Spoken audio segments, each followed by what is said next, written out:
When the printer has performed a certain number of print head cleaning operations, it may prompt that the waste ink pad is approaching the end of its life cycle and needs replacement. With the ink light and paper light alternately flashes as a fault indication. At this point, waste ink pad error reset software is required to resolve this issue.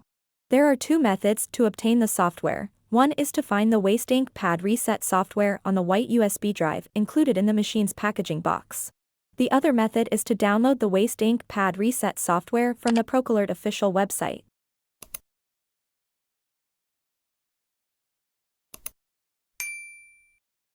When resetting the ink pad, the printer needs to be powered on and connected to your computer.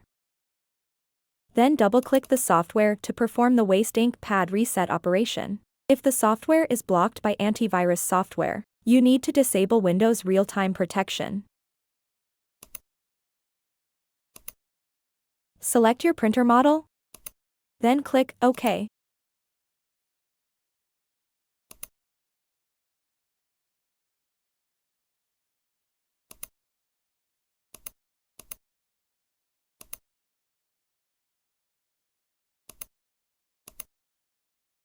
Then we complete the reset process.